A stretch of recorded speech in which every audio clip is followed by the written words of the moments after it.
Well, the hell was all that noise it was making? Oh, eBay. Another one was sent? No. Just stuff. Alright. I finally get to do this video after planning it. Apparently since last year, since the paper that I had written down, and I guess I had to retranscribe it, was in my notebook from last year. So I guess I started working on it towards the end of last year. But yeah, now that I finally watched and revisited the first Phantasm, because I wanted to do that before I did this. And to be fair, where I had it written down, pretty solid place. So, what this is I'm taking 20 horror franchises, long-running ones. Some of them will cut out after 5, but we'll keep going with the other ones until we've gone through all the movies. One video is probably gonna be really short with like 3. Maybe I'll talk a little bit more about some of them, but I don't know. Eventually, Saw is gonna be like, well, this video number 1 and only Saw 7, or something like that. I don't know. No, I'm pretty sure we got some long-running stuff here. Leprechaun has Phantasm has 5. Halloween's gonna be in there, so it won't be. There's 7 in Halloween at least. Maybe Halloween will be the one. Halloween and Friday the 13th will be the last 2 ones that'll go. But yes, a few provisos, a bit of a disclaimer before I start. Halloween will not be number 1. I'm just putting it out there. If people put Halloween has number 1, it's John Carpenter, it's a horror classic, it must be number 1. This is my personal list. I love Halloween. This is my personal list. This is how I feel about these movies. And so you probably already know who my number 1 is, considering who I am. But, so it is my personal list. That's my next part of the disclaimer. It is my personal list. Which means these are my personal preferences of where these movies are. If they don't fit where your preferences, I wouldn't put that there. That's way down too low. That's too high. That movie sucks. That movie's actually really good. Why do you have that at the bottom? My list. My choice. It's how I perceive it. It's my opinions. And that's what I'm putting out there. Okay? I just want to preface that before I start. So, knowing that, keeping that very much in mind, number 20. Might not be too big of a surprise, but it's first Paranormal Activity. Okay? So here's the situation. You guys know why I'm a fan. Huge fan of these. I got the box set. I'm going to go back to doing the... I did not do a Scotty Watches for March, and probably not for this month either, to be honest. April, too much going on. I'm going to go back to it. My doing it once monthly is probably gone out the window now. Other stuff I want to do. But you guys know how I feel about these. The first 2 to me are not good. They're boring. So, yeah. And while I'm a fan of this movie, I get some enjoyment of it. But it's nothing really to write home about. You get, what is it, the keys? Oh, we get little feet prints. Someone slammed the door. Oh, no. And they were saying, this is one of the scariest movies ever made.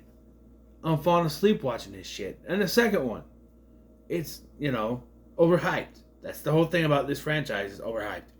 But, yeah, it sits at the bottom for me. Number 20.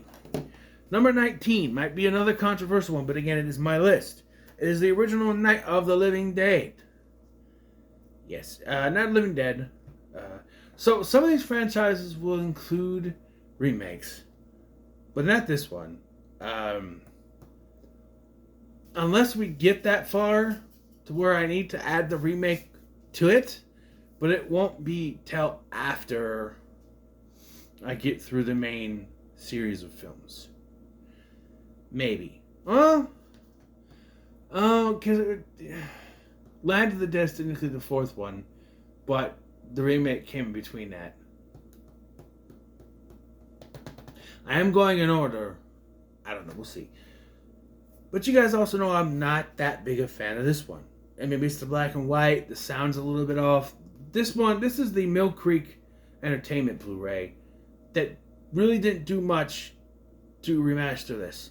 It is very raw, very mono sound. It's not very good. Why it's over Paranormal Activity? Because honestly, I would watch Paranormal Activity over this. I don't know. I just feel like I don't know. It is. Like I said, maybe should have. I don't know. Now in high definition, even though it's still 4.3. Maybe it's not mono, but yeah, it's not my favorite. It's probably my least favorite of the entire franchise, or maybe not. I don't remember what I ranked, but it's down there for me as, I don't know. The rewatch value is going to be a lot of this as well, rewatch value, and there's not a lot of rewatch value in this. Much like with Paranormal Activity, I'll watch some of the other sequels than this. Number 18 is the original Friday the 13th. Yeah, I know, you're throwing tomatoes. I like the movie, but I recognize it's not a good movie. I've said this before. The kills are the best thing in this movie. Tom Savini is the man. His kills are the best thing. The acting's terrible. The characters are written horribly. It's a whodunit, but they're not presented with that many red herrings. Or that it's Crazy Ralph. No, it's not. Oh, it must be Steve. No, it's not. It's this random lady that shows up and we haven't seen once in a movie before this. And the final girl is a terrible final girl. I'm just putting it out there. Alright, ring my collar again, because number 17 is Texas Chainsaw Massacre. And again, this has to do with rewatch value. I can put it out there, it's better than Friday the 13th. It is. I would probably watch Friday the 13th over this, but I consider this a better, well-made movie. The acting is just a little bit better. We know who the killer is the entire time, so there's no who done it to it. The family, the Shaw family, the whole thing, Nubbins and all that, better as villains than Mrs. Voorhees. Just there's not much gore in this compared to Friday the 13th, but sometimes it's not about what you see. It's just the feeling of when they put it on that hook. You don't see it, but you can feel it. And you go, oh, right? You compare that to Jack getting with the arrow. Oh, ooh, that's up. But then you get the hook. You think of that hook. She's stuck there. Like, Jack gets the arrow through his throat. He's dead. She's stuck, hanging on that hook, in pain. Same thing with Andy in the remake. It's one of those, kind of things, Number 16, Evil Dead. A lot of people are going, well, you are putting some of the best ones at the bottom. I've never been a fan of this one. I think it's too low budget for my liking. I prefer the sequels. When it comes to my favorite sequel, it's Army of Darkness. But my favorite overall is the remake. But this is not terrible. It's just Ash is not Ash yet. The story is very, a generic ghost story. People go to cabin in the woods, they get attacked. This was one of the first ones to do that, but the makeup is done well, but it's very guerrilla style. It's very low budget, and I don't know. This is not one I'll revisit that much. Number 15 is Critters. Why do they come up with this stuff? Why? This one in The Omen, it was off by that thing.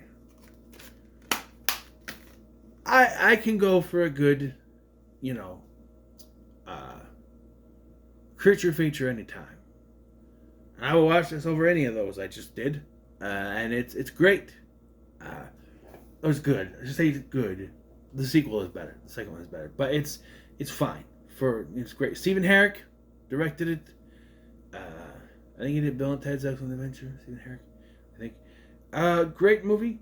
It's a good movie. I stopped saying great. Good movie. The creature effects are great. The Kyotos?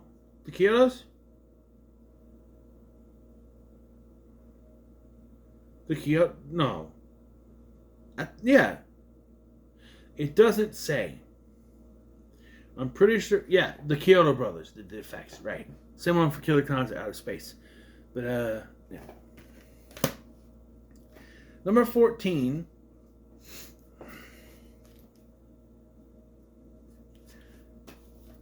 Is The First Wrong Turn.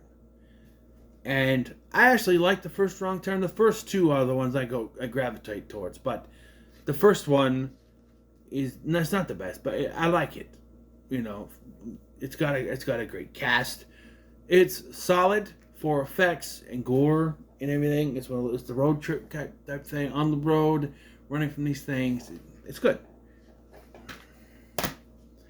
All right, number 13. Boy, Phantasm. It's kind of in the middle of this thing. You know, not really in the middle, but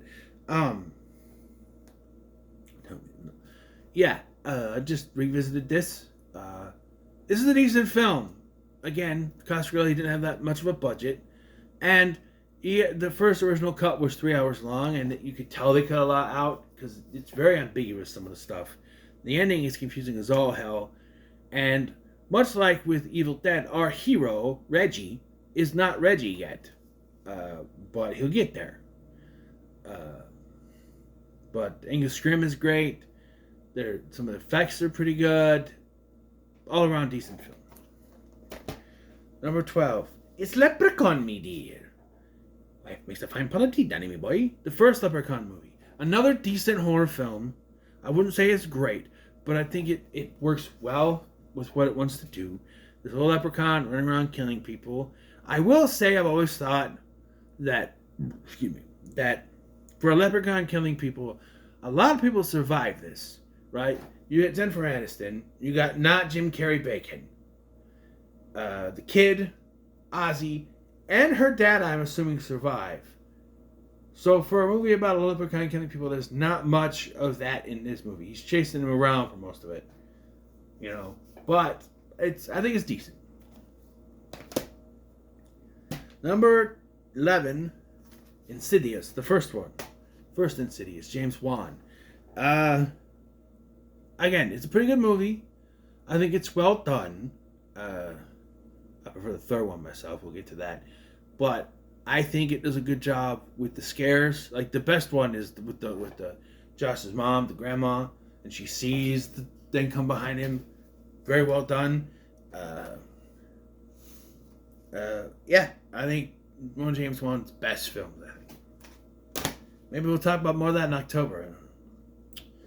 Number 10. We're in the top 10 now.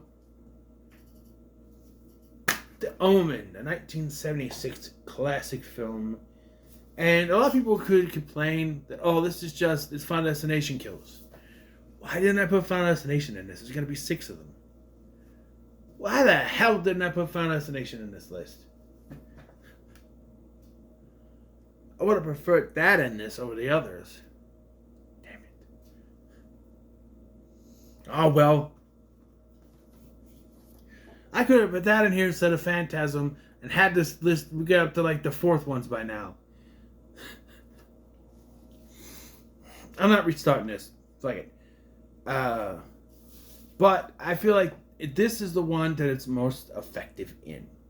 You get to the second one, it's just rinse, wash, repeat. And then the third one is a little bit different, and the 4th one also different. You get the remake, which is pretty much shot for shot. But, yeah, Gregory Peck's performance is also pretty good. You got one of Doctor Who's in here. David Warner is there. Great cast. Yeah.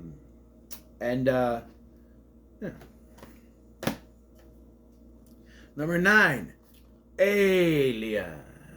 I'm one of those who prefers Aliens, so right away this is. I could have just put Final Destination in here instead of Alien. But anyway, Alien to me is a great, secluded horror sci-fi film. And again, this does it better than Leprechaun because you have an alien picking off people one by one till we're down to one person. That's how you do it, right? Right. Hey, yeah, and I think the ending effects. H.R. Giger, great effects.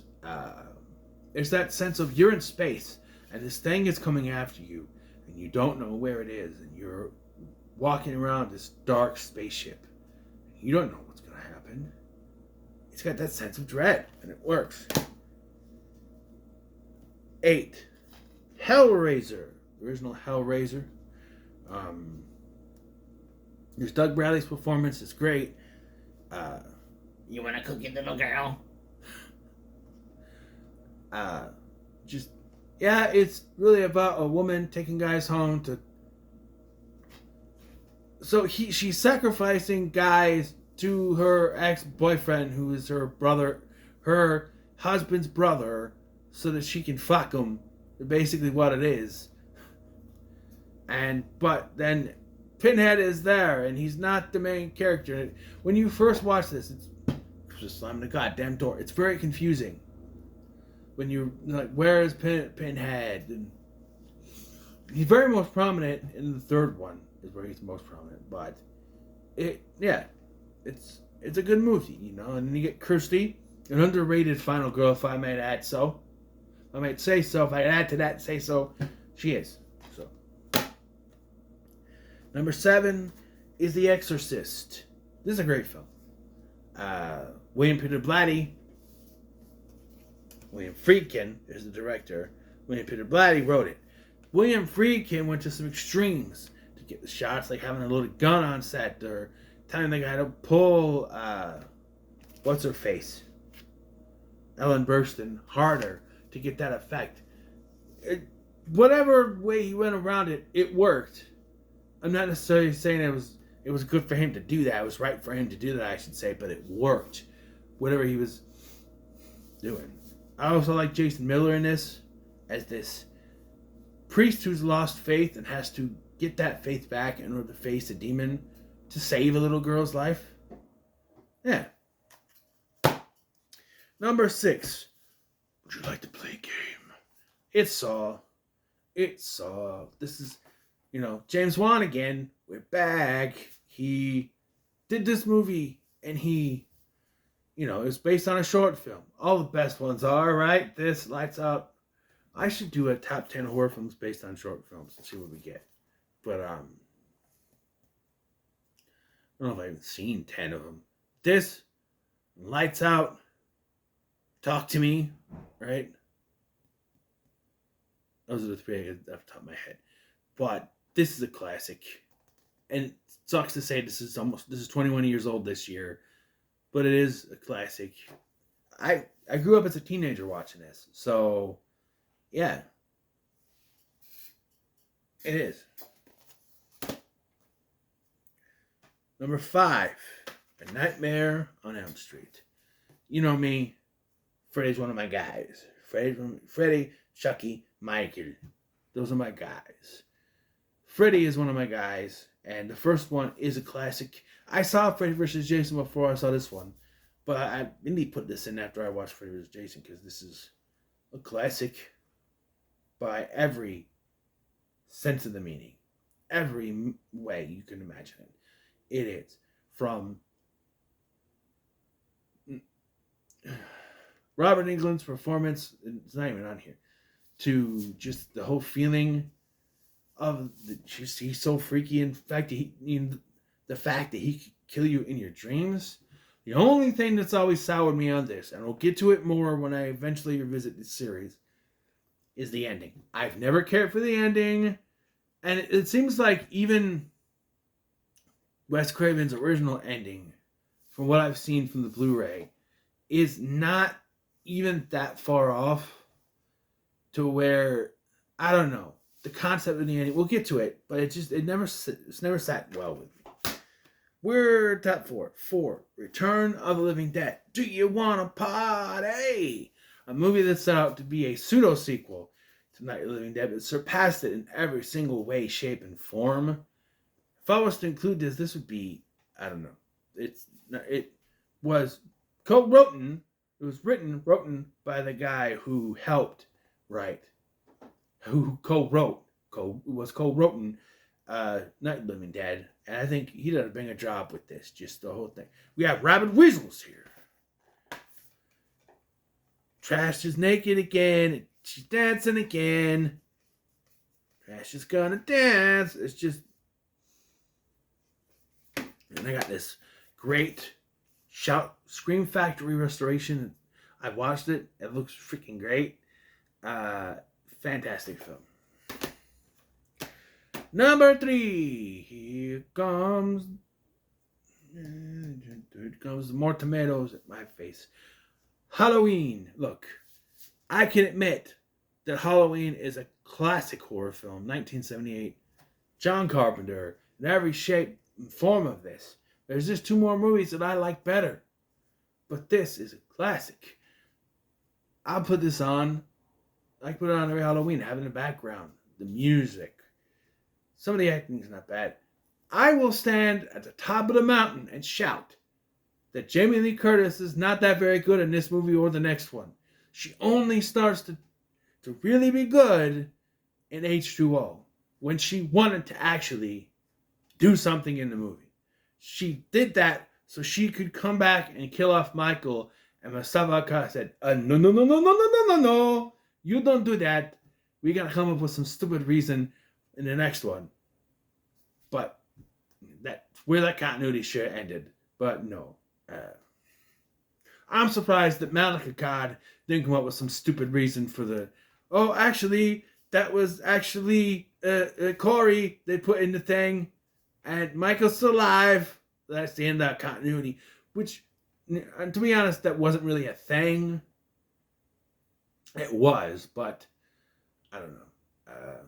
We had cinematography, some of the acting, like, I don't know. Maybe the acting, Donald Pleasance is good in this movie, and Nick Castle is good as Michael. Everything else, totally.